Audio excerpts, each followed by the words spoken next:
Alors, Erev Tov et Shana Tova à tout le monde, Bezrat Hashem.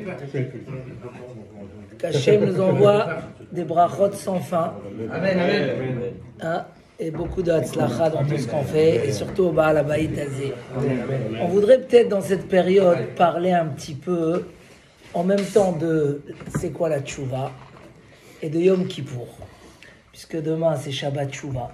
Le Shabbat où on appelle le Klal Israël, Shuva Israël Ad Hashem Elokecha, c'est le premier Shabbat de l'année, où dans la Haftara on va appeler tout le peuple d'Israël, Bezrat Hashem, à se renforcer, à faire le Shabbat, et à revenir vers Akadosh Baruch.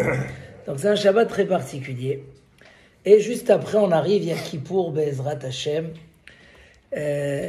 Voilà, ces deux notions, Tchouva et Kippour, deux notions qui sont mariés ensemble, comme on verra tout de suite, mais que des fois, on n'a jamais essayé de comprendre vraiment qu'est-ce que ça signifie exactement. On sait que, par exemple, à Kippour, il y a deux façons d'arriver à Kippour. Il y a qui vont arriver Bessimcha, avec une grande joie, et il y a qui vont arriver avec une très grande peur, une grande tristesse. On ne va pas rentrer, mais l'Irvod arabe, on a lu tout à l'heure l'histoire du Baal Shem Tov, qui un jour a vu que quelqu'un avait un très grand chélek Leolam Haba.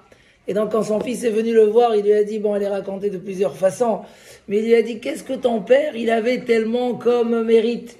Il dit que son père, il faisait Chazan au Bet HaKnesset, et quand il arrivait au vidouille, il chantait. Et les gens, ils le regardaient bizarre. Mais lui, il chantait le vidouille, il arrivait à emporter tout le monde avec lui. Alors, il a dit, pourquoi il chantait? Il dit, parce qu'il sentait qu'il est en train de nettoyer les égouts du roi, de la maison du roi. Et donc, pour lui, c'était une très grande joie. Nettoyer les fautes des Bnei Israël quand on est en train de s'excuser, c'est une joie, parce que les Bnei Israël, c'est les enfants d'Akadosh Baruch Hu, et il ne veut plus de leurs fautes. Donc, il y a comme ça une façon de voir la rentrée Kippour, c'est Baruch Hashem un jour, et c'est sûr que d'après tout le monde, c'est pour ça que la halakha elle est que veille de Kippour, il faut beaucoup manger pour montrer notre joie dans la kapara, quand on arrive à la kapara. Il y a qui arrivent plus avec la main sur le cœur en disant ouais, j'ai trop de fautes, comment je vais faire, et ils sont stressés, ils ont peur, ils disent comment, c'est le jour de la signature, j'arrive avec tellement de fautes. Mais dans tous les cas, un Ben Israël qui arrive et qui sait qu'il se débarrasse de ses fautes, c'est une très grande joie. Par exemple, aussi en l'honneur de notre ami qui revient de Ouman. Alors, quelqu'un m'a dit, voilà, nous on commence Rosh Hashanah.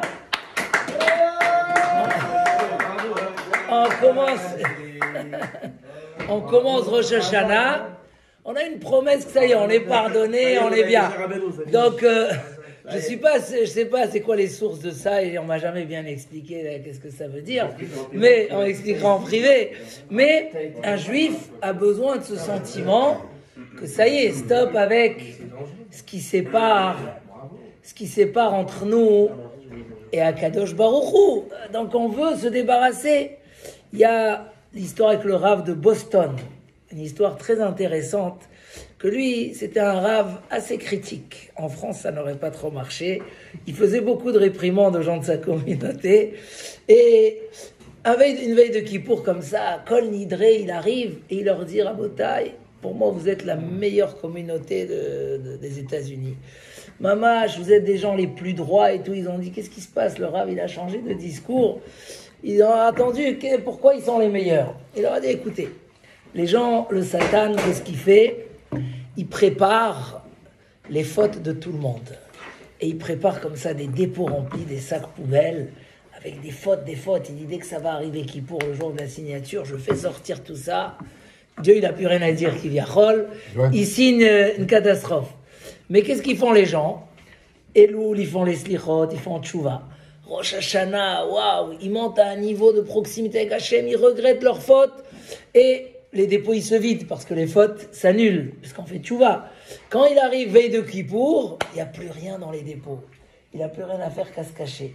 Mais vous, vous êtes des gens droits, vous êtes arrivés à Kippour, vous avez laissé tout dans le dépôt, le Satan, il peut venir et tout montrer à Kadosh Baruch Hu. Donc, finalement, il leur a dit, voilà, vous n'êtes pas préparés à Kippour. Alors, essayez de comprendre, c'est quoi Kippour? Déjà, c'est une marloquette dans la Gemara, c'est un débat. Est-ce que Kippour pardonne à celui qui ne fait pas tchouva? Est-ce que Kippour, c'est en soi, c'est comme ça, les gens ils disent le jour du grand pardon, donc c'est pardonné, tout est pardonné. Est-ce qu'il y a quand même une différence entre celui qui a prié tout le mois et qui a fait tchouva et qui a regretté, qui a pris des décisions, ou le juif qui arrive à Kippour quelques heures et c'est pour lui aussi le jour du grand pardon? Mais où est la différence? Est-ce que pour que le Kippour soit valable, il faut de la tchouva ou pas? Hein, qu'est-ce que tu penses? Alors, c'est une marloquette dans la Gemara. Rabbeinu Akadosh, il dit, Kippour, il pardonne même sans tchouva. C'est, la journée, elle est tellement Kadosh, c'est tellement de la miséricorde. Dieu se fait comme un mikvé, où on se trempe dedans et on est purifié. Et Chachamim, ils disent non. Kippour, c'est que avec la tchouva. Il faut qu'un homme, il fasse teshuva. Il faut qu'il regrette un minimum de ses fautes, qu'il prenne quelques décisions. Il faut qu'il a fait un petit geste. Lui d'abord d'aller vers Dieu, et à partir de là, Dieu va aller vers lui, va le purifier. Il ne peut pas ne rien faire. Le Rambam, il a l'air de dire que, au moins Kippour, même si l'homme n'a pas fait tchouva, il pardonne sur les fautes légères. Voilà, mais les fautes plus lourdes, il faut tchouva. C'est comme ça qu'il tranche la halakha. Il faut faire tchouva. Donc, un minimum, chaque juif se prend un minimum de pardon le jour de Kippour. La question, voilà, c'est quoi la mesure? Comment ça se calcule? Quel est l'effet du Kippour sur nous? Et peut-être, est-ce qu'on peut agrandir la dimension du Kippour? Parce que si on dit que la tchouva, elle fait partie, une chose de claire, c'est que celui qui ne croit pas dans le pardon du Kippour, il n'est pas pardonné Kippour. Mais il ne fait pas dire. Non, il vient parce que la coutume elle est, mais il ne croit pas qu'il y a quelque chose qui se passe vraiment. Il faut, ça qu'il ne croit pas, il ne fait pas. il faut croire. Et ça aussi c'est intéressant. Pourquoi c'est une condition? Si Dieu de toutes les façons, surtout, selon la vie que Dieu il pardonne sans condition, alors pourquoi il y a besoin qu'on ait la foi, qu'en sort de Kippour on dit moi j'ai la foi que je me suis fait pardonner? Si tu ne crois pas à ça, on ne peut pas te pardonner. Où est le sens des choses? Donc, venez, on va essayer ce soir à comprendre c'est quoi ce Kippour-là, d'où il vient ce Kippour, et comment il fonctionne, et comment on peut mieux le faire fonctionner, parce que c'est le plus beau jour de l'année, où Dieu il dit au Satan, c'est le seul jour, sur les 365 jours, vous savez que Ha-Satan, c'est 364. Un jour, il peut rien faire.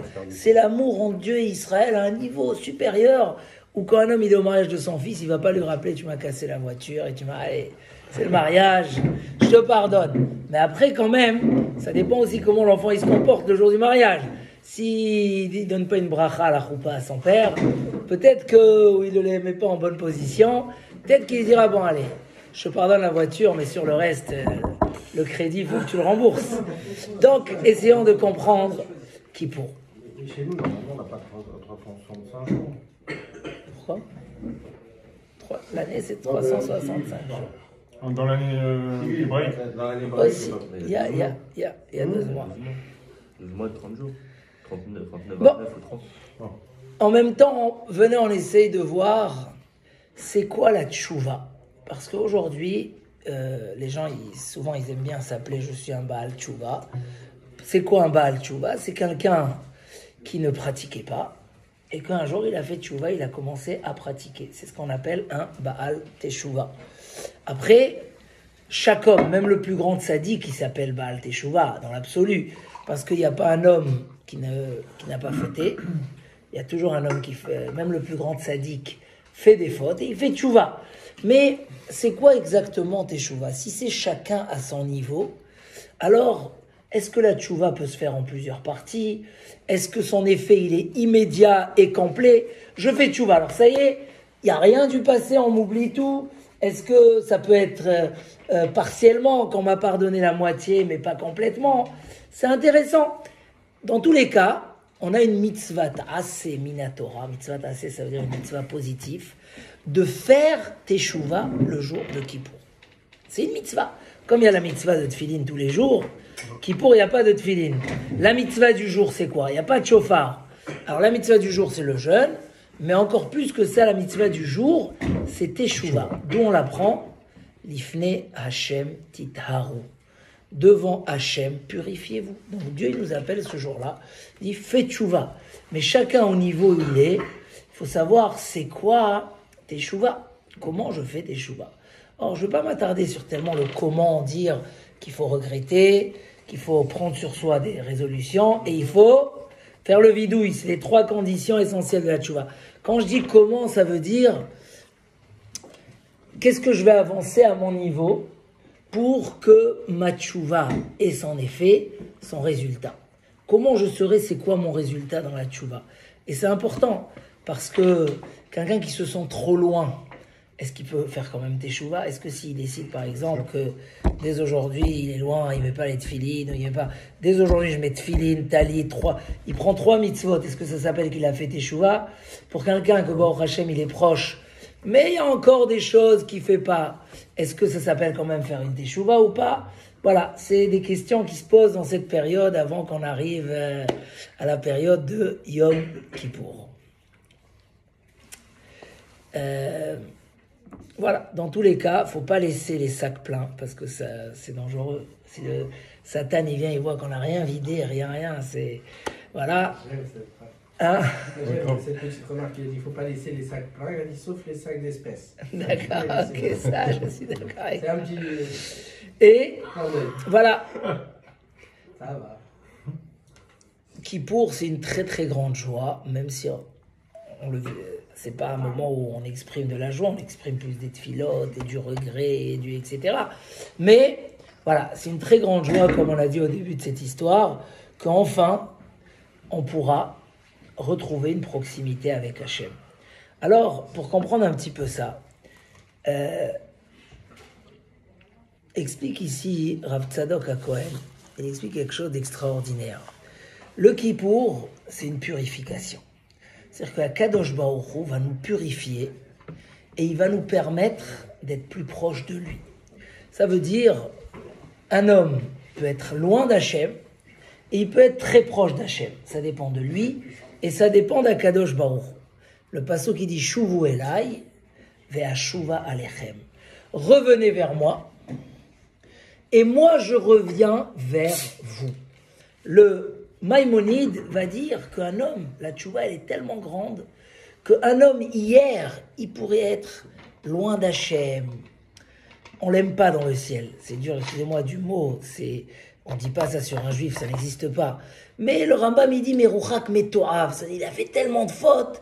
C'est pas que Hachem il aime pas Hachem, il aime chaque juif, mais il se met dans un état où on n'apprécie pas. Ça, on peut voir ça chez un enfant qu'on adore et que on va jamais. Mais il se met dans un état où ce soir on n'a pas envie de lui parler parce qu'il a. Il y a un avertissement à l'école. Voilà, il a abusé. Donc il se met dans un état d'éloignement. C'est un état comme quelqu'un qui est repoussé. Il prie, on n'écoute pas cette fille-là. Ça existe une chose pareille. Le Maïmonide dit oui.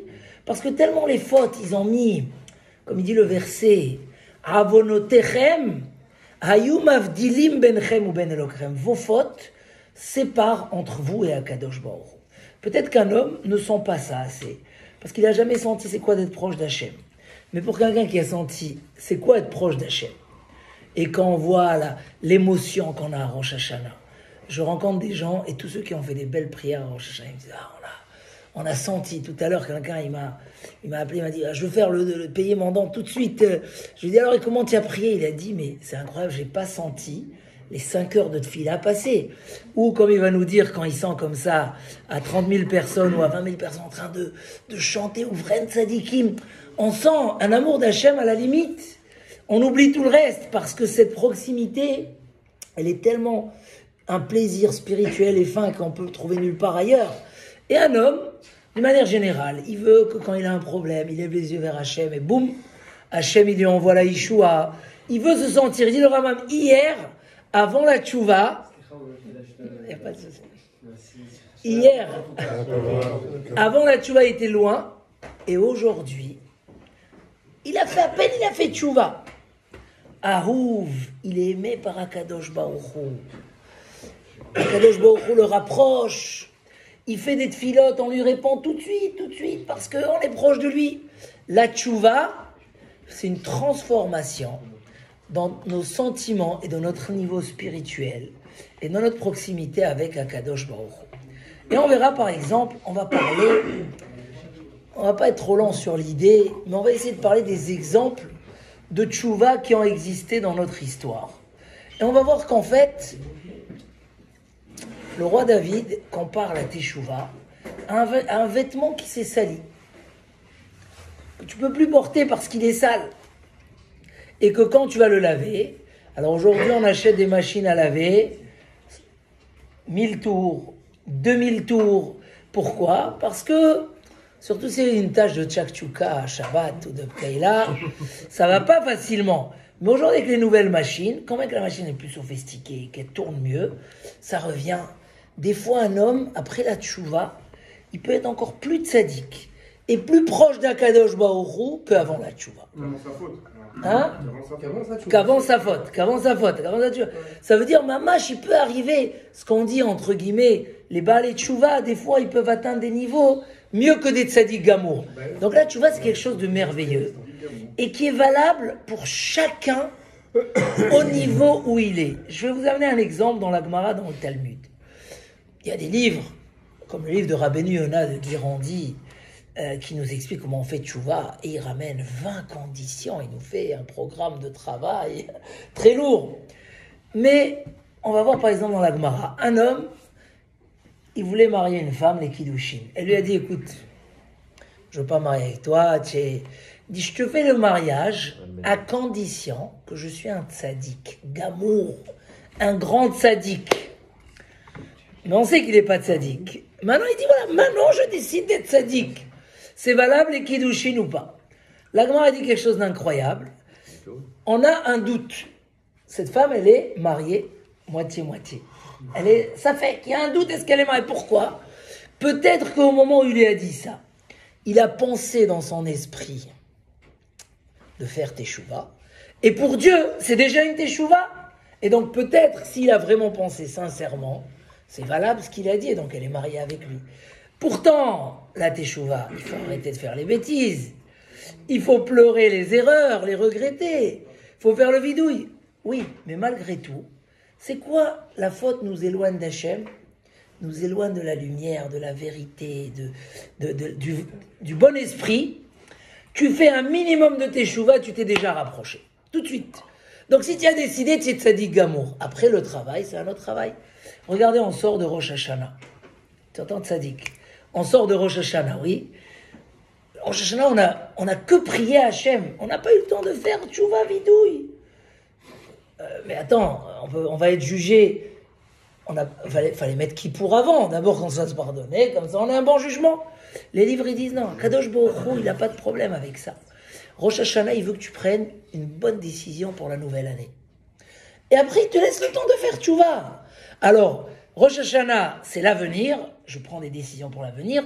Kippour, je regrette le passé pour démarrer un nouvel avenir. Donc effectivement, à Kippour, c'est le moment de se remettre un petit peu en question et de dire qu'est-ce que je dois réparer, qu'est-ce qui n'est pas bon selon la Torah, qu'est-ce qui m'éloigne d'Hachem. Chaque seconde de ma vie peut être une mitzvah, peut être un mérite, peut être une richesse, peut être on me surveille du ciel, on m'envoie de la lumière, de la pureté, de la bracha. Et moi, j'ai des choses qui séparent. Qu'est-ce que je peux faire ? Alors là, comme on vient de voir, c'est pas faire tchouva, c'est pas forcément faire tout, tchouva sur tout. Dans l'absolu, c'est ce qu'on doit souhaiter. Mais, comme dit Rav Israël Salanter dans son livre, un homme, il doit fouiller dans ses actions et voir qu'est-ce qui est le plus proche à faire. Comme on l'a dit tout à l'heure avec notre ami, un homme, il dit, il faut aller doucement, doucement. Et en France, on aime beaucoup cette phrase-là. Pour avancer, doucement, doucement. Je lui ai dit, oui, c'est très juste, mais à une condition. 2 personnes prennent la route pour aller à la montagne. Un, il roule à 100 à l'heure, l'autre, il roule à 130 à l'heure. Un, il va arriver en 7 heures, l'autre en 8 heures. Mais les deux, ils roulent. Donc si un, il va plus doucement, c'est pas grave. Il arrivera plus tard. Mais il faut que les voitures avancent. Si tu t'arrêtes, tu n'arrives jamais à la montagne. Le léat, c'est à condition qu'on avance. Et dans la vie, il faut avancer. Et il n'y a pas plus beau que ces moments comme aujourd'hui où pour avancer et faire tes chouvas. Ne pas avoir peur et dire « Ah, mais je dois faire tout d'un coup ». Non. Moi, j'ai vu des exemples des gens qui ont fait tchouva d'une manière très bizarre, où je n'étais pas d'accord avec eux. Quelqu'un, il m'a dit, voilà, moi, je veux commencer, je prends des exemples un peu extrêmes comme ça, je veux commencer à faire Shabbat, mais ma femme, elle était encore plus loin que lui, et lui, il était déjà loin. Donc, il dit, mais on a décidé de faire une fois par mois un Shabbat, on invite des amis, et on fait tout le Shabbat. Je lui ai dit, moi, si tu me demandais, je t'aurais dit, plutôt, fais le Shabbat depuis la rentrée, jusqu'au lendemain matin, 10h ou midi, et comme ça, tu essayes d'avancer. Mais au moins, tu démarres tous les Shabbats. C'est quoi ça, faire un Shabbat par mois? Bon, il m'a dit, j'ai pas le choix, je fais quand même. Je lui ai dit, bien sûr, fais quand même. Il a fait à sa méthode. Un an après, il m'a appelé.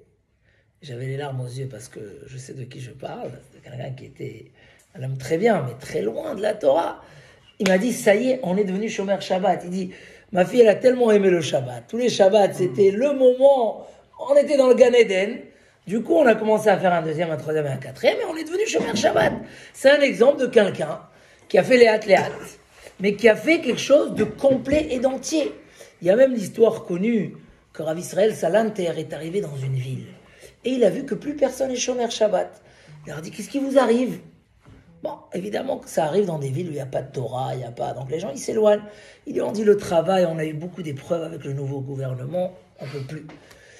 Qu'est-ce qu'il va faire? Il savait que s'il leur dit, arrêtez, c'est assourd, machin, ce qui est vrai, mais ils vont pas l'écouter. Alors il leur a fait tout un cours, il leur a dit, écoutez, je veux que vous me preniez sur moi une chose, Shabbat, mais cette chose-là, pour la vie et la mort, vous la respectez. Hein, c'est une expression, mais... Quoi? Qu'est-ce que vous pouvez? Vous pouvez ne pas écrire Shabbat, c'est une mélacha. Et on dit, bon, ça on peut s'en sortir, on peut faire des... Mais ça va être dur, parce que quand quelqu'un il achète une marchandise, il faut signer. Il leur a dit, une chose, promettez-moi, mais pour vous, c'est votre Shabbat, vous le faites jusqu'au bout. Ils étaient d'accord. On raconte que quand il est revenu la fois d'après, tout le monde était Shomer Shabbat. Le fait de se retenir, de dire, ah, c'est Shabbat aujourd'hui, ah, Kadosh Baruch Hu, il est proche de nous, c'est un jour. Le fait, ça les a ramenés à être Shomer Shabbat. C'est très difficile à donner des critères communs, mais chacun dans ce qu'il est. Le Lachon Hara. Hein, on n'aime pas le Lachon Hara en France, quand on dit Lachon Hara, ouais, c'est Lachon Hara. Mais malheureusement, si on ne met pas un minimum de barrières, alors on va le parler, Gamarno. Alors qu'est-ce qu'il faut faire? Il faut décider au moins à la maison avec sa femme de ne pas parler du Lachon Hara. Avec sa femme? Avec ça. C'est dur, Non, là j'ai pris le plus dur. c'est dur, ça. On va prendre l'inverse. Je viens pas avec ma mère et tout. Lui, c'est un peu, il parle pas du tout. Avec ma fille, on est pas national. Mais voilà, moi je leur ai raconté ce Rosh Hashanah, que j'ai quelqu'un de ma communauté, un homme qui a fait une belle teshuva, vraiment une belle. Et comme il dit, il a fait progressivement, mais il a fait jusqu'au bout. Il est arrivé jusqu'au bout. Un jour, il m'a dit, bon, il y a eu un malheur dans la ville, etc. Il y a eu un accident et tout. On veut, moi et ma femme, prendre quelque chose sur nous. Qu'est-ce que tu peux nous conseiller? Alors, je lui ai dit, bon, vous êtes Shomer Shabbat, pureté familiale, kasher. Prenez sur vous le Lachon Hara. Il m'a dit, mais ça y est, non, on ne parle pas Lachon Hara. On s'est mis d'accord avec ma femme. On ne parle jamais du Lachon Hara. J'ai dit, attends, mais c'est le premier qui me répond comme ça. Comme quoi, c'est déjà bouclé. Bon, et franchement, c'est quelqu'un qui fait très attention. Mais c'est quelqu'un qui a fait tchouva progressivement. Donc, dans chaque chose, il faut réfléchir. Et ça, c'est le travail de Yom Kippour. Et il dit à Israël Salanter que il dit comme ça, je vais vous lire ces deux phrases. Chaque petite décision qu'on prendra le jour de Kippour, d'une manière sérieuse, qui nous fera évoluer et progresser vers Hachem, vers la Torah, la plus petite, tu ne peux pas imaginer le bien spirituel et éternel que tu te fais pour toi et tes enfants. Il dit, je ne peux pas te définir comment chaque petite décision dans le ciel elle est importante. Et il dit, pour moi, jusqu'à la dernière seconde de Kippour, il faut être en train de chercher qu'est-ce que je peux cette année prendre sur moi pour progresser, évoluer. Tellement, c'est important. Maintenant, voilà, comme on a dit, on peut parler un peu des deux exemples. d'un exemple parfait et d'un exemple imparfait. Il dit par exemple, le Rav Dessler, que des fois, quand tu fais tchouva, tu n'es pas sûr que la tchouva, elle va fonctionner. Tu es un peu désespéré d'avance. Et c'est pour ça, justement, il dit ici dans ce livre extraordinaire que Hachem nous a donné Kippour pour nous dire, ne désespérez jamais. Le problème de la faute, c'est quoi? C'est que ça rend impur la personne, mais ça le désespère aussi. Il croit qu'il est plus capable de faire teshuva. Il se dit, ça y est. Et Akadosh Baruch Hu, il dit, je viendrai et je vous purifierai. Vous savez ce qu'il dit sur le jour de Kippour? Amar Rabbi Akiva. On connaît tous qui était Rabbi Akiva. Dans la Mishnah, il dit Rabbi Akiva, Ashrechem Israël. Vous êtes heureux, vous devez être fiers, vous le peuple d'Israël. Lifnemi atemita harim. Devant qui vous vous purifiez.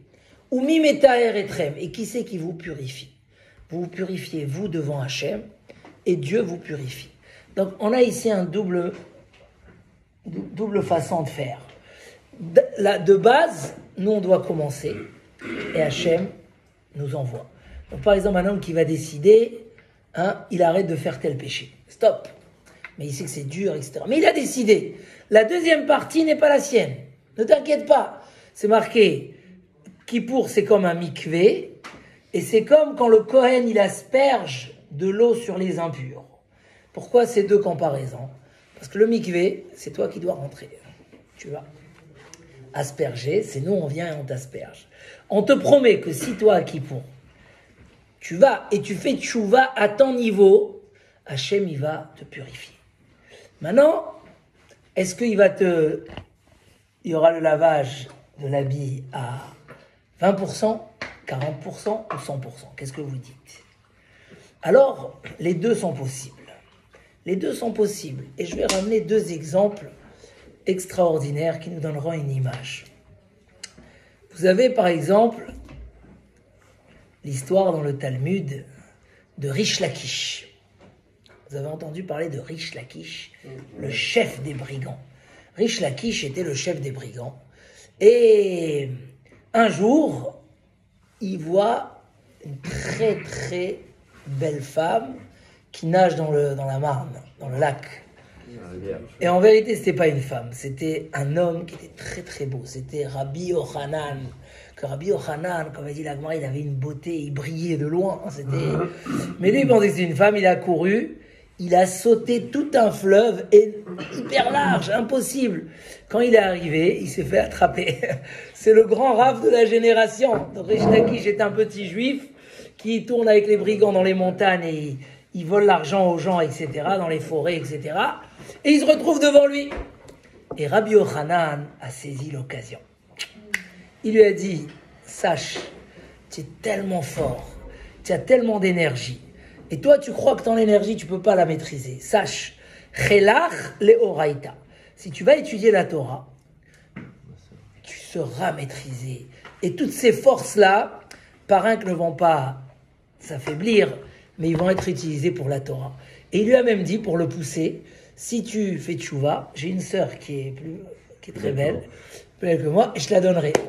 Et Rish Lakish, ça l'a motivé, il a fait tchouva. Et il est devenu un des plus grands sages du Talmud.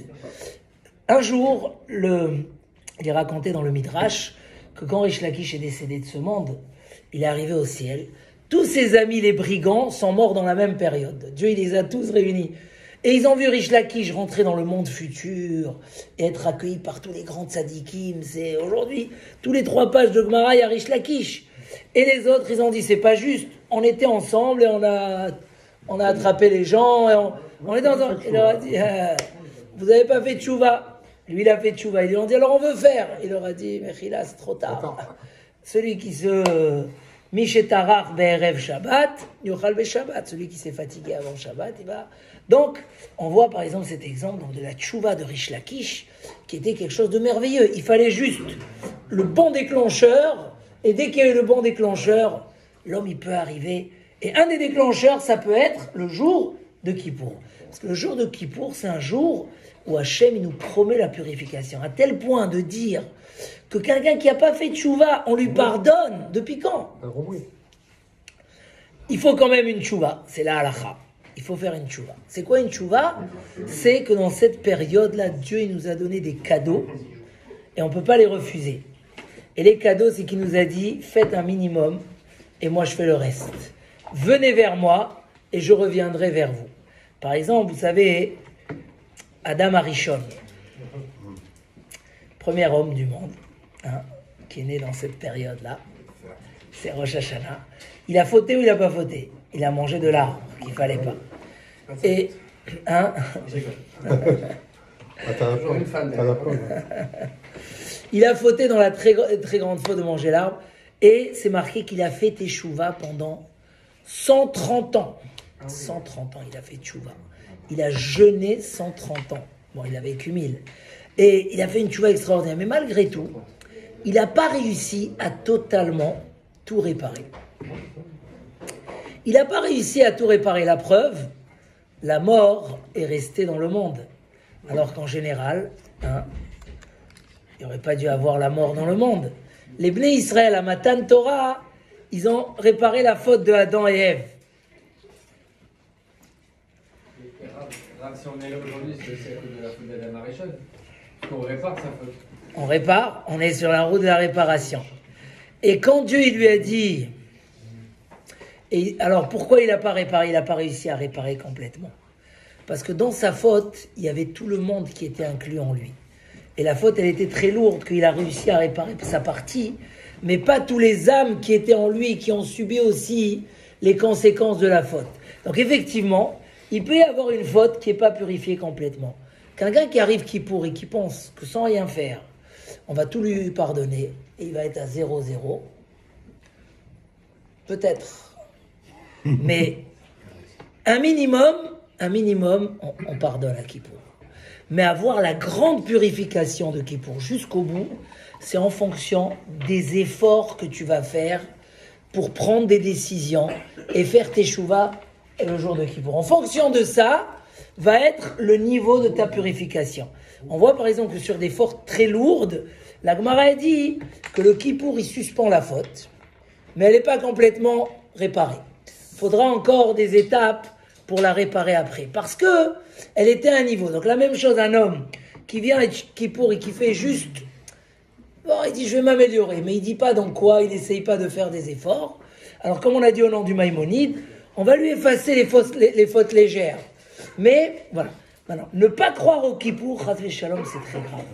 Parce que le Kippour, c'est un cadeau qu'Hachem nous a donné quand Moshe Rabbeinu. Les Bnei Israël, ils ont fait la faute du veau d'or. Et par un qu'Hachem, il leur a pardonné. Il leur a redonné les tables de la loi. Tu sais c'est quoi, quelqu'un il t'a cassé. Les premières tables de la loi étaient super importantes. Dieu les a... La loi ils ont cassé. Je ne vais pas te donner des autres. Je t'ai donné un gros cadeau qui coûtait tellement cher, tu l'as cassé. Je vais pas... Là, Hachem, il redonne des autres. Quel jour? Le jour de Kippour. Et il dit, Salarti kidvarecha, je pardonne au Béné Israël. Il nous donne les nuées de gloire qui étaient perdues. Il nous les a redonnées. Pour ça, on fait la fête de Sukkot. Donc Dieu, il nous a montré le jour de Kippour. Il a dit à Moshe Rabbeinu, tous les ans, quand les Bnei Israël vont fêter, je leur pardonne le jour de Kippour. Donc on a une belle promesse du ciel et on doit y croire. Pourquoi on doit y croire? Parce que le but du Kippour, c'était ça. C'était enlever le désespoir qui s'installe à cause de la faute. La faute, par un, elle te rabaisse, mais elle te met un yéhouch, un désespoir comme ça. Et tu as beau dire un yéhouch baolam, mais ça a créé quelque chose. Le jour de Kippour, la foi, elle revient, que oui, je peux réparer, je peux retrouver la force avec Dieu, je peux retrouver cette proximité avec Hachem. C'est Hachem qui me purifie, qui enlève tout. Le vêtement, il était pas portable, il était... on ne pouvait pas le porter. Donc, t'es sale. Maintenant, tu le prends de l'armoire, il brille, il est magnifique. Juste je termine, et après, comme ça, on va terminer avec ça. On va, à Kippour, lire la Tchouva avec Yona. Vous savez, à la fin de Kippour, on lit la Haftara de Yona. Une seconde, je termine comme ça. La Haftara de Yona, c'est une très belle histoire, l'histoire de Yona. C'est que Dieu, il dit à Yona, le prophète de l'époque, tu vas la ville de Ninvé, en français comment on dit Ninive, et tu leur dis, ou ils font tchouva, la ville elle reste, ou elle est détruite. Et Yona, il savait, il a dit à Dieu, mais tu vas leur pardonner, je sais. Et il a même refusé d'aller, pas refusé, il a essayé de fuir, parce qu'il a dit, eux ils vont faire une tchouva rapide. Après ils vont refaire marche arrière, mais Dieu leur aurait déjà pardonné. Et les Bnei Israël, ça leur prend plus de temps de faire tchouva, mais quand ils font tchouva, c'est plus solide. Et comme ça s'est passé. La ville, elle a fait tchouva, elle s'est fait pardonner, mais elle n'a pas suivi un chemin d'évolution. Alors que les Bnei Israël, c'est plus dur à leur faire tchouva. Mais dès qu'ils font tchouva, c'est du sérieux du sérieux. Et qu'est-ce qui s'est passé? C'est ce qu'il y a eu, les gens de Nineveh, ils sont allés. Et vu qu'ils ont fait tchouva, donc le message un petit peu, et les Sfarim, qu'on parle l'histoire de l'année Shama qui descend du ciel avec la ville de Nineveh, et les 40 jours de Yona, avec les 40 jours qu'on fait les slichot tout le mois de Elul, pour nous dire que Hachem, il dit à l'homme, voilà, je t'ai envoyé loin, vas-y, reviens vers moi, et je vous pardonne. Et ça, c'est des messages, tout ça on veut, pour que l'homme, Bezrat Hachem, il se réveille.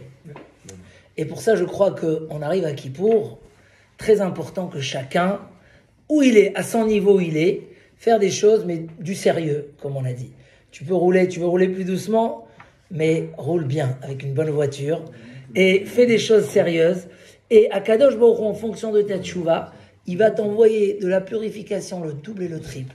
Et ça même, ça va te réencourager et te donner les forces d'aller beaucoup plus loin. Beaucoup de gens, quand ils ont commencé à faire tchouva, ils se sont dit, moi, jamais j'arriverai au bout. Regarde comment je suis. Mais effectivement, une fois qu'ils ont eu la première purification, ça les a attirés à faire mieux.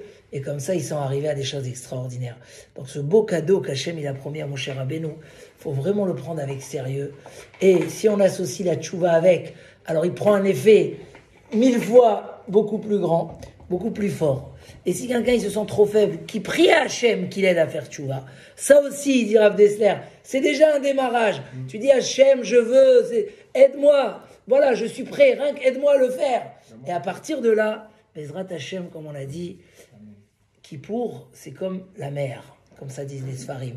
Tu vas à la mer avec un petit verre, tu ramasses un verre d'eau. Si tu vas à Kippour, tu te prépares, tu essayes d'avancer, tu dis, de toute façon, je sais que j'ai envie de servir Hachem, c'est mon bonheur. Faut arrêter de penser ceux qui disent contrainte, pas contrainte. Arrête quelqu'un dans la rue qui fait la Torah. Tu es heureux d'aller à la tefila tous les matins? Oui. Tu es heureux du Shabbat? On est heureux, il n'y a pas, c'est un bonheur. C'est juste, avant qu'on le fait, on est comme ça, voilé avec cette impureté, qui nous donne l'impression que c'est ce rabbin qui veut qu'on fasse, c'est la Torah, c'est dur. C'est pas vrai. Chaque juif qui a fait tchouva, tu l'arrêtes dans la rue, il te dit, mais je suis heureux, je vis à côté d'Hachem, je suis fort, j'ai des mérites tous les secondes. Donc c'est juste qu'il faut, voilà. Et Kippour, et nous donne la confiance, et nous aide dans ce nettoyage et dans cette purification. Et si nous, on fait ce petit début, en Bezrat Hachem, on mérite à tout cette capara et à ce cadeau extraordinaire. Chazak ou Baruch.